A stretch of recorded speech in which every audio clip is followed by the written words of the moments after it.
রামকৃষ্ণ মিশনের স্বামীজি বলেছিলেন যে মেয়েটা রাতের অন্ধকারে পর্দার আড়ালে গিয়ে দুটো পয়সার জন্য নিজের অঙ্গের কাপড়টা সরিয়ে দেয়, তাকে সমাজ বেশ্যা বানিয়ে দিয়েছে। সে শুধু বেশ্যা নয়, অনেকগুলো টাকার বিনিময়ে যে 2 নম্বরই কাগজে সই করে দেয় সেও একটা বেশ্যা। মানুষ ওই আরেকটা মানুষের সম্পত্তি যে ঠকিয়ে নেয়, নিজের করে নেয়, সেও একটা বেশ্যা। এক ভাই হয়ে আরেক ভাইয়ের বুকে ছুরিটা বসিয়ে দেয়, সেও একটা বেশ্যা। একজন মানুষ হয়ে অপর মানুষের ক্ষতি চায়, সেও একটা বেশ্যা। এক সংসারের বউ হয়ে আরেকটা সংসার ভাঙার কথা চিন্তা করে, অপরকে কুমন্ত্রণা দেয়, সেও একটা বেশ্যা। আর সবার শেষে বললেন, একজন মানুষ কীর্তন শুনতে যায়, তাকে যে বাধা দেয় সে সব থেকে বড় বেশ্যা। তুমি ভগবানের পথে যেতে চাইছো, তোমাকে যে আটকে দিচ্ছে তুমি জানবে তোমার জীবনের সব থেকে বড় শত্রু সে। তাকে তুমি পিছনে করে দাও, তাকে পিছনে করে দাও, তাকে তুমি সামনে নেবে না। আমি যখন জীবনে প্রথম ইউনিভার্সিটি যাওয়ার জন্য তৈরি হয়েছিলাম, আমার মাকে বলেছিলাম, মা আমি বিশ্ববিদ্যালয়ে পড়তে যাব। আর মেদিনীপুরের ছেলে, মেদিনীপুরের লোক পড়াশোনা না করলে কোনো দাম থাকে না। আমি বিদ্যাসাগর বিশ্ববিদ্যালয়ে পড়াশোনা করেছি, ইংলিশ অনার্স। তা বাবা চলে গিয়েছে 15 বছর আগে আমাকে ছেড়ে। আমি আর মা, আমাকে পড়াবার জন্য আমার মা পরের বাড়িতে বাসন পর্যন্ত নেই। তা আমি মাকে বলেছিলাম, মা আমি ইউনিভার্সিটি যাবো, একটা ঘড়ি তো কিনে দাও। হাতে একটা ঘড়ি তাহলে কি করে লোকে বুঝবে আমি পড়তে যাচ্ছি। আমার মা আমাকে ঘড়ি কিনে দিয়েছে, 50 টাকার ঘড়ি। আলো মা, এত কমা দামি ঘড়ি পরে কি যাওয়া যায়? হ্যাঁ, সব বাড়ির ছেলে মেয়েরা করে দামি দামি ঘড়ি পরে আসে। আমার মা বলছেন, শোনো, যে 5 লাখ টাকার ঘড়ি পড়েছে তার ঘড়ির টাইমটা কি আগে যাবে নাকি? আর তোমার হাতে কি পিছনে যাবে? আলো মা, তাহলে দামের তফাৎ কেন? বলে দামের তফাৎ কেন জানো? 50 টাকার ঘড়ি যে পড়েছে আর 5 লাখ টাকার ঘড়ি যে পড়েছে, আমি তোমার হাতে 50 টাকার ঘড়িটা পরিয়ে তোমাকে বুঝিয়ে দিলাম যে 5 লাখ টাকার ঘড়ি পড়েছে সে তোমার থেকে অনেক আগে আছে। তোমাকে ছুটতে হবে, তবে তুমি তাকে গিয়ে ধরতে পারবে, না হলে পারবে না। এত সহজ নাকি জীবনকে ভালো করে চালানো? হ্যাঁ, রাস্তা দিয়ে নিজের বাড়ির ছেলেটার হাত ধরে যাচ্ছেন, নিজের মেয়ের হাত ধরে যাচ্ছেন, একটা ভিখারিকে দেখতে পাচ্ছেন ও ক্ষুধার জ্বালায় ছটফট করছে, 10 টাকার বিস্কুট প্যাকেট কিনে নিজের মেয়ের হাত দিয়ে ওকে দান করান, তবে তো আপনার মেয়ের মনে দয়া জন্মাবে, নাহলে কি করে জন্মাবে? প্রচন্ড ঠান্ডায় একটা ছোট্ট চাদর কিনে একটা গরিব মানুষের গায়ে জড়িয়ে দেন, আপনার ছেলে মেয়ের অন্তরে প্রেম জন্মাবে, নাহলে কি করে জন্মাবে? ভালোবাসা, প্রেম তৈরি করা, একে অপরের মনে ভালোবাসার জন্ম দেওয়া এত চারটিখানি কথা নয়। তার জন্য অনেক কষ্ট করতে হয়, অনেক চোখের জল দিতে হয় ভগবানের চরণে। ভগবানকে তোমরা জানাও, আমার স্বামীর ব্যবসাটা ভালো করে দাও, আমার সংসার সুখের করে দাও, আমাকে তুমি বড়লোক করে দাও, আমার গাড়ি দাও, বাড়ি দাও, সম্পত্তি দাও। এটা কোনোদিন জানাও? ভগবানকে গিয়ে কোনোদিন বলেছ, প্রভু আমি যদি বড়লোক হতে পারি, সবার আগে নিজের ঘরে এসি বসাবার আগে তোমার ঘরে একটা এসি বসাবো? আমি বলি না, আমি বলি না, আমি বলি না, কোনোদিন বলি না। আমি নিজে এসি ঘরে ঘুমাই আর ভগবানকে টিনের ঘরে তুলে দিয়েছি কোঠার উপরে। হ্যাঁ, আমি ঠান্ডা ঘরে ঘুমিয়ে ভগবানকে গরমের তাপে জ্বালাবো, আমি সংসার জ্বালায় জ্বলে পুড়ে মরবো। কটা মানুষ দেখবে তুমি? কজনকে দেখবে যারা আমার মুখের কথা শুনে ভক্ত হয়েছে? আগে আমিষ খেতে, এখন প্রসাদ ভোজি হয়েছে, গলায় তুলসীর মালা দিয়েছে। আমি বহু মানুষকে ভক্ত পথে এনেছি আমার কথা শুনিয়ে। তাদের কত টাকা তারা নিজেরা জানে না, হিসেব দিতে পারবে না কত টাকার মালিক তারা, কিন্তু তারা বুঝে নিয়েছিল, পরিষ্কার বুঝিয়ে দিয়েছিলাম, যা তোমরা সঞ্চয় করেছো না এগুলো সব মিথ্যা। কোমরের ঘুমসিটা পর্যন্ত কেটে রেখে দেবে মরে যাওয়ার পর, ওটাও দেবে না, ওটাও দেবে না সঙ্গে। তাহলে কিসের এত অহংকার, এত কিসের ইগো, এত কিসের অভিজাত্য, এত কিসের অভিমান? যদি অভিজাত্য দেখাতে হয় ঈশ্বর ভজনে করতে গিয়ে দেখাও, তবে তো মানুষ বুঝবে তুমি প্রকৃত উন্নতির পথে পাবে। যখন হাতি রাস্তা দিয়ে চলে যায়, কুকুরগুলো ঘেউ ঘেউ ঘেউ ঘেউ ঘেউ ঘেউ করে হাতির পিছন দিকে ছুটে যায়। হাতি বলে, তোমরা আমার পিছনে ঘেউ ঘেউ করছো কেন? কুকুরগুলো বলে উঠছে, তুমি এত বড় কেন? হাতিগুলো বলে উঠছে, আমি বড় কেন? ভগবানকে গিয়ে বলো যে আমাকে বড় বানিয়েছে। কুকুরগুলো বলছে, না আমরা ভগবানকে বলবো না, আমরা ঘেউ ঘেউ করে তোমাকে নিজেদের জায়গায় টেনে নামিয়ে আনবো। হাতি বলে, কোনোদিনই পারবে না, যতই ঘেউ ঘেউ করো না কেন, আমি আমার লক্ষ্যটি ঘেটেছি। যে মালা তিলক নিয়ে রাস্তা দিয়ে হেঁটে যায় তাকে দেখলে পাড়ার ছেলেরা টোন কাটে, উপহাস্য করে, কিন্তু যে মাতাল মদ খেয়ে পড়ে থাকে তাকে কেউ উপহাস্য করে না। কেন বলুন তো? যে পড়েই আছে তাকে ফেলাবার দরকার নেই, যে এগিয়ে যাচ্ছে তাকে টেনে নিচে নামানোর দরকার, তাই সবাই মিলে উপহাস্য করে বেড়ায়। বাস্তু টিপস মানে মায়েরা এইদিকে ঈশান কোণে এই গাছ লাগায়, অ্যালোভেরা গাছ লাগায়, টাকার গাছ লাগায়, মানি প্লান্ট লাগায়, এই বাঁশ লাগায়, ওই ঝাড় লাগায়, ওইখানে ওই ঠাকুরের মূর্তি, শনিবার দিন বড় ঠাকুরের বার, বৃহস্পতিবার, এইসব কিচ্ছু করতে হবে না তোমার, এইসব কিচ্ছু করতে হবে না। সত্য কহিবে বিনয়ী হইবে, না করিবে পরধনে আস, ইতে যদি মুক্তি না মিলে জামিন রইল তুলসী দাস। হরিবল হরিবল হরিবল। তুমি জীবনকে চালাও, সঠিকভাবে জীবনের মন্ত্র নির্ধারণ করো। আজকে এই বাড়ির বাবু তিনি আমাকে বলছিলেন আমার 40 বছর হরিনাম হচ্ছে, গুরু দীক্ষা নেওয়ার পর থেকে কীর্তন দেই একটা করে, কেউ শুনুক আর না শুনুক, আমার বাস্তুভিটের কল্যাণের জন্য আমি দেই, আমি একা শুনবো, সবার জন্য প্রসাদের ব্যবস্থা করেছে, সবাই মিলে খাওয়া দাওয়া করে বাড়ি চলে যাচ্ছে। আচ্ছা বলতে পারেন কজনা প্রসাদটা মুখে তোলার সময় ভগবানকে উদ্দেশ্য করে বলেছেন, প্রভু তুমি খেয়েছো, তোমার পেট ভরেছে কি? হ্যাঁ, আমরা বলিনি, আমরা আরো ঝাঁপিয়ে পড়ে যাই, সোয়াবিনের নুন কম হলো, রসমালাইটা ঝাল বেশি হয়ে গেছে, আর একটু মিষ্টি হলে ভালো হতো। না না, আমি নিজের জিহার সাথে যাচ্ছি, ভগবান দিয়ে তাকালাম না, না যদি তাকাই, আমি তার দিকে না তাকালে সে আমার দিকে তাকাবে কি করে? কোনোদিন তাকাতে পারে না।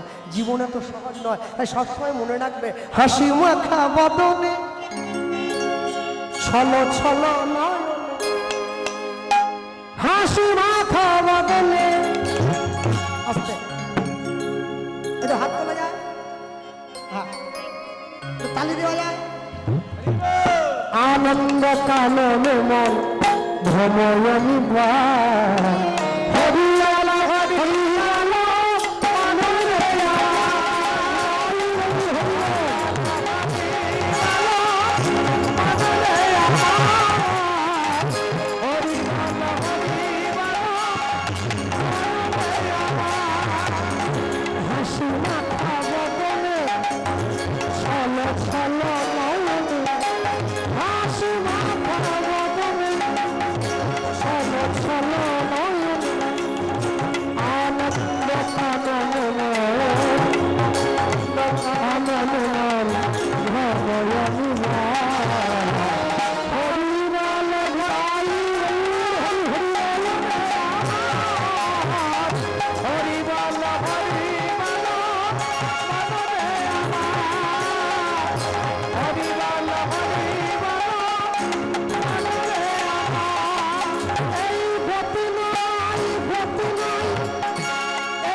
বসে আছেন কজন, কত সোফা বসে আছে আমি ওই সব করছি।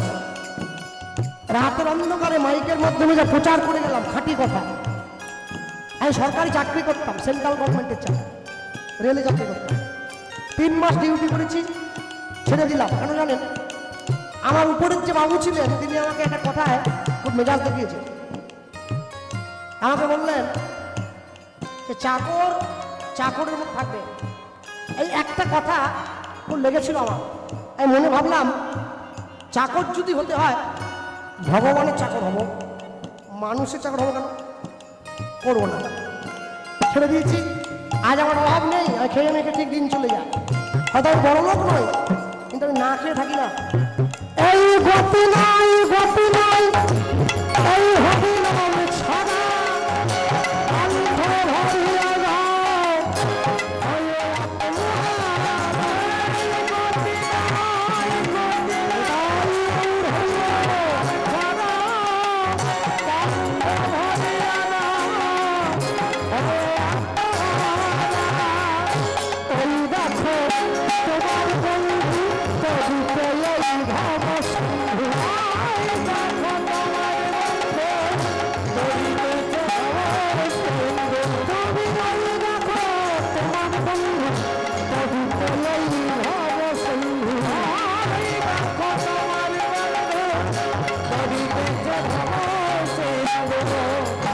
ধরে তোমায় সে হাত ধরে তোমায় সে করে দেবে হরি বল হরি হরি হরি বল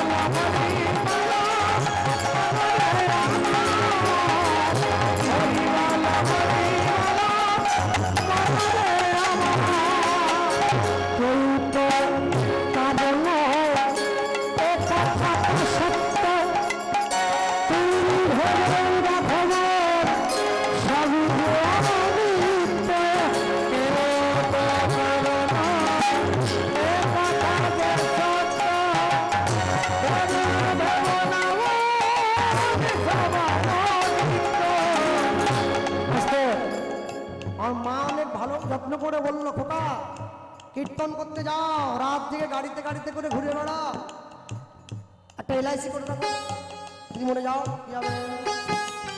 তাই বললাম আমি তো আমরা বিয়ে করিনি, নমিনি কি হবে? বলে আমাকে রাখ।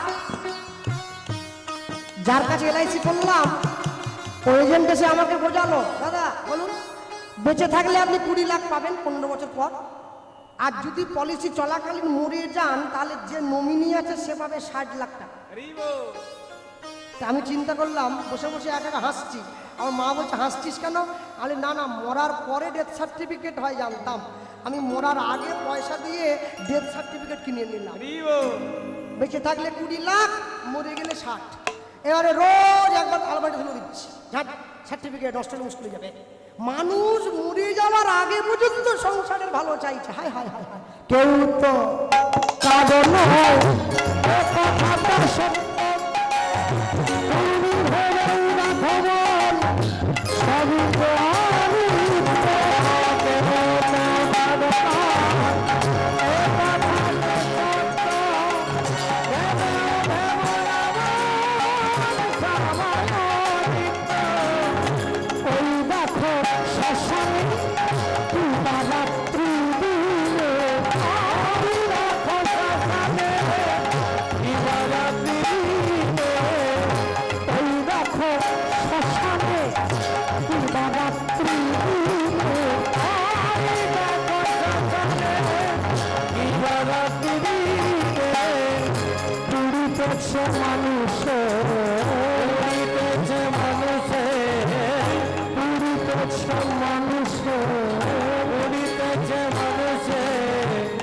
যত অহংকার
বাঘিনী ছেলেটাকে দুধ খাইয়ে নিয়ে জঙ্গলের মধ্যে বসে পাহারা দিচ্ছে।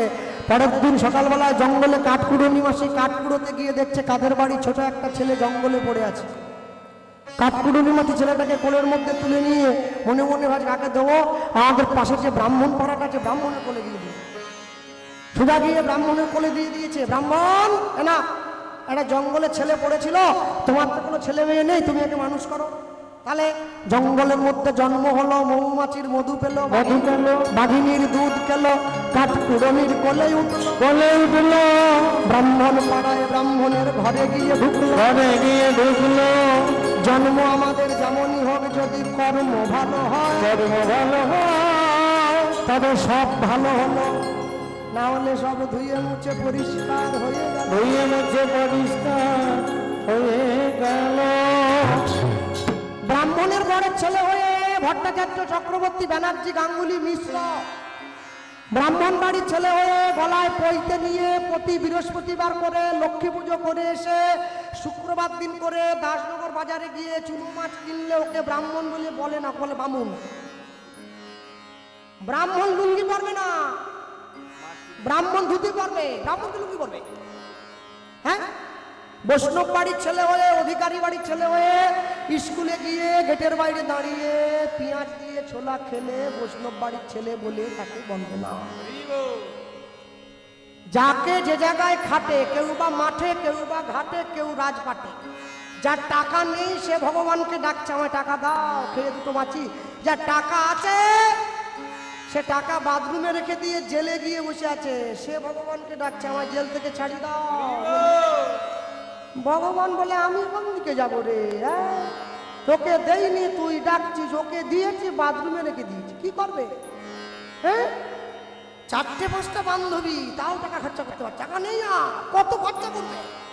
পয়সা খরচার জায়গা নেই, জায়গা শেষ। তাহলে মনে রাখবে, তোমার প্রয়োজনের কমটাও তোমার খারাপ, প্রয়োজনের বেশিটাও তোমার খারাপ।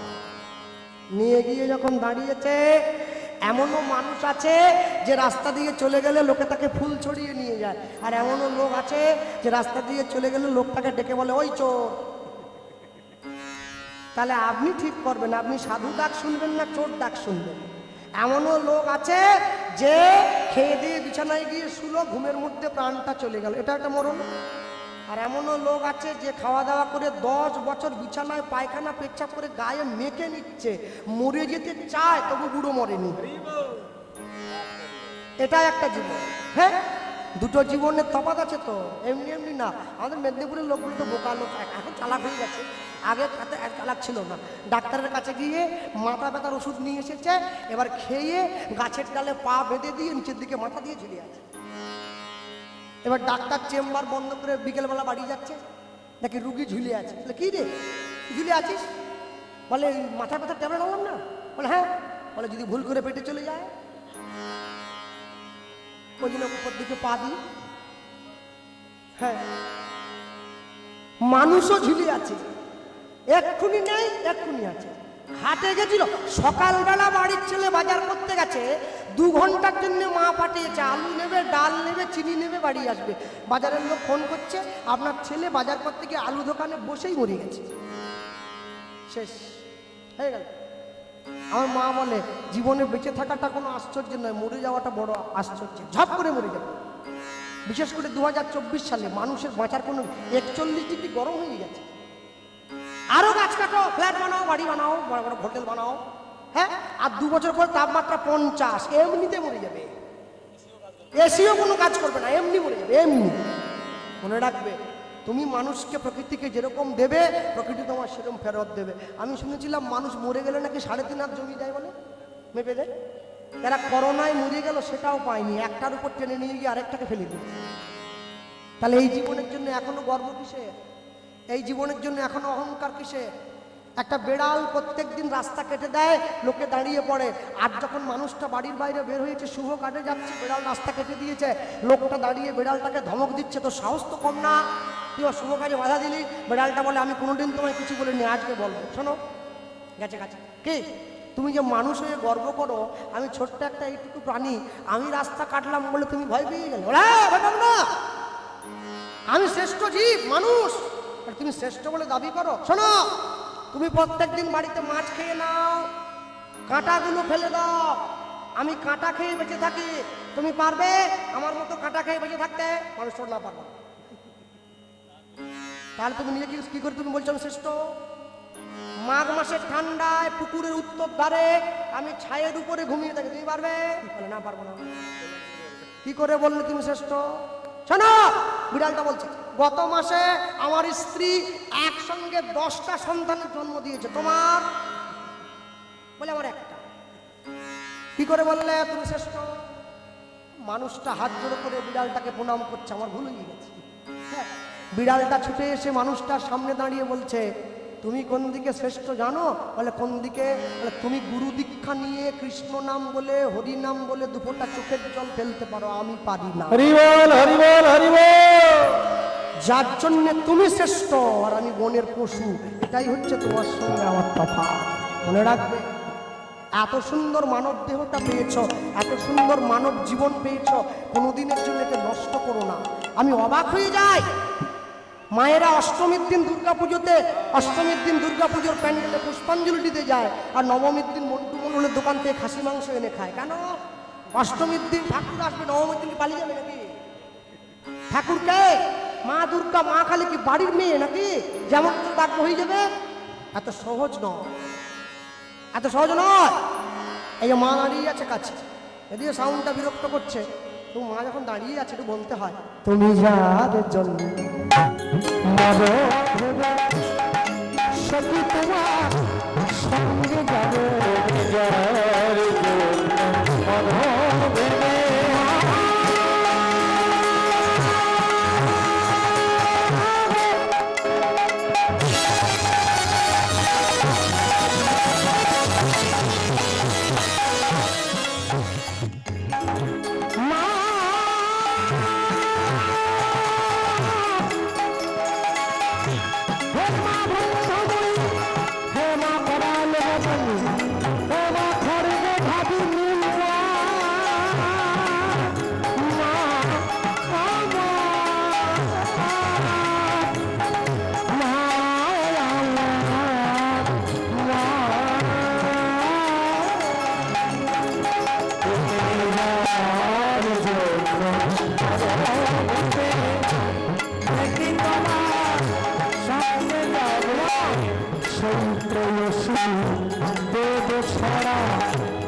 ব্রাহ্মণের কোলে গিয়ে ছেলেটা উঠল, একদিন দুদিন তিন দিন করে 7 মাস বয়স হয়ে গেছে। পাড়ার লোক ছুটে গিয়ে ব্রাহ্মণকে দাঁড়িয়ে বলছে, বলো কবে করবে আয়োজন? কবে করবে আয়োজন? কিসে? বলি তোমার ছেলের অন্নপ্রাশন। অন্নপ্রাশন কবে করবে আয়োজন? কবে করবে আয়োজন? যে কথাটা আমরা মুখে বলি অন্নপ্রাশন, এইটা অন্নপ্রাশন হবে না, আর মুখে ভাত হবে না। এই প্রকৃত কথাটা হচ্ছে অন্নপ্রাশ, অন্ন অদন্তেন্ন দন্তেন্ন পয়রফলা আকার তালবেশ দন্তেন্ন দন্তেন্ন, শেষের ন দুটো হবে, একটা নয়। অন্নযুক্ত প্রাশযুক্ত অন্ন, অন্ন প্রাশ অন্ন। এই জন্য শরৎচন্দ্র চট্টোপাধ্যায় বলেছিলেন, ইংরেজি শিখতে ক্ষতি নাই, কিন্তু বাংলা ভুলে গেলে বড় বিপদ। বাংলা ভুলে যাওয়া চলে না। কেন? Jack and Jill went of the hill to fetch a pail of water, Jack fell down and broke his crown. এটা মুখস্থ করতে আমার বড় সুবিধে হয়, কিন্তু সেই আমি যখন মুখস্থ করতে বসি, হে বঙ্গ ভাণ্ডারে বিবিধ রতন তা সবে অবদ আমি অবহেলা করি, পরধন লোভে মত্ত করিনু ভ্রমণ, পরদেশে ভিক্ষাবৃত্তি কুক্ষণে আচরি, কাটাইনু বহুদিন সুখ পরিহরি। এটা মুখস্থ করতে আমার বড় কষ্ট হয়। প্রথমে আসুন অন্ন। অন্ন মানে ভাত নয়, অন্ন মানে গোবিন্দকে নিবেদন করা ভোগ। তারপরে আসুন প্রাস, ভগবানকে নিবেদন করা সেই ভোগ। ভগবানের কোনো শুদ্ধ ভক্ত যদি সেবা করে তখন হয় প্রাস। এরপরে আসুন অন্ন। এবারে সেই ভক্ত ব্রাহ্মণ বা বৈষ্ণবের উচ্ছিষ্ট নিয়ে গিয়ে যদি ছোট ছেলে বা মেয়েটার মুখে দেওয়া হয় তবেই হবে অন্ন প্রাস। অন্নপ্রাশন হয়েছে, ব্রাহ্মণ নাম দিচ্ছে সিংহ রাশি, সিংহ লগ্ন। এই ছেলের নাম দিলাম গোপাল সিংহ। গোপাল সিংহ, গোপাল সিংহ, গোপাল সিংহ, গোপাল সিংহ, গোপাল সিংহ। অন্নপ্রাশন হলো, ছেলে বড় হলো। আজকে ছেলের বয়স হয়ে গেছে 10 বছর। মাকে গিয়ে বলছে, মা বাড়ির গরুগুলো দাও তো। কোথায় যাবি গরু নিয়ে? বলে মাঠে যাব গরু চড়াবার জন্য। মনে রাখবেন আসতে। এই যে আজকে আপনারা বাড়িতে আপনি হরিনাম দিলেন, বাড়িতে কীর্তন হলো, ভগবানের পুজো হয়ে গেল, একটা জিনিস বাড়ির মায়েরা, এই বাড়ির যারা সদস্য আছে সবসময় মনে রাখবেন, আজকের থেকে কম করে 3টে দিন সম্পূর্ণ নিরামিষ রাখবেন বাড়িতে। আজকের থেকে 3 দিন, 3 দিন পরে আবার যেমন আমাদের চলছে, আমি তো না বলতে পারি না, যেমন চলে তেমন চলবে। তবে হরিনামের কৃপা পাওয়া যাবে, না হলে পাওয়া যাবে না। আজকে কীর্তন হলো, হতে না হতেই কালকে সকালবেলা পোলট্রি মুরগি চলে এলো, তাহলে হবে না। হ্যাঁ 5 দিন, বাবু ঠিক বলেছে, তাহলে অতি উত্তম হয় একদম। হ্যাঁ একবার শুনবো 5 দিন। হ্যাঁ বলতে গিয়ে বলবো, ছেলে গরু নিয়ে গোটে যাচ্ছে বৃন্দাবনে। মা যশোমতীর ছেলের নাম গোপাল, আর ব্রাহ্মণের ছেলের নাম গোপাল। মা সুন্দর করে ছেলেটাকে সাজিয়ে গোটে বানাচ্ছে গরু দিয়ে। ভগবান যখন গরু নিয়ে গোটে যায় দেখতে কেমন লাগে? কি ছোটি ছোটি গাইয়া,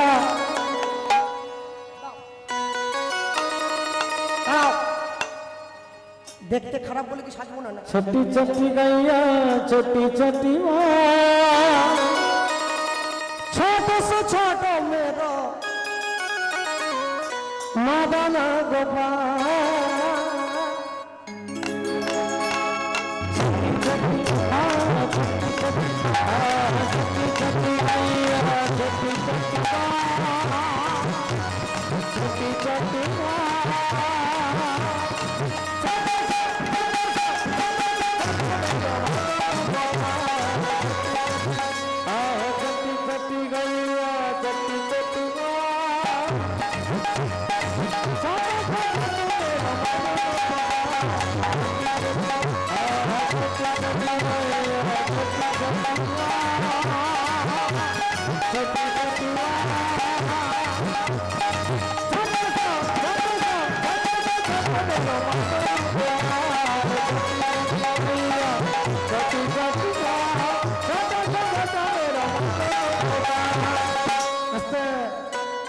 চরণ ধরে করি মানা, কারো হাত যেন আর বুকল নিয়ে থাকে না। হাত তোলে বলো। তো এই লক্ষ্মী ভান্ডার পাও না, টাকা ডবল হয়ে গেছে। চলো 1000 না 1000 হয়ে 1000, 500 না 1000 পাও না। সর্বনাশ, কি করলে তাহলে জীবনে? হায় হায়। হ্যাঁ করোনার সময় সরকার বলেছিল না, কে বড় লোকরা দেবে, মধ্যবিত্তরা নেবে ত্রাণ, আর গরিব লোক খালি সাবান দিয়ে হাত ধুয়ে যান। আমি বলি হাত ধুয়ে করবোটা কি? খাবো কি? কিছু নাই, তার থেকে মরে যাই।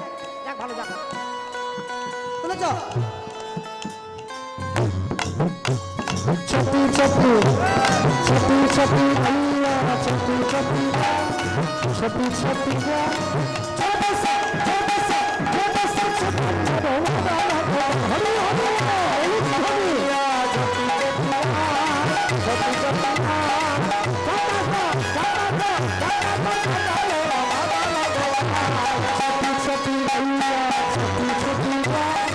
ছোটি ছোটি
बोलिए भाई राधा रानी की भगवान कृष्णचंद्र की माता बिहारी लाल की राधा कुंड की राम कुंड की गुरु जगन्नाथ की कृपाई गौरी प्रभा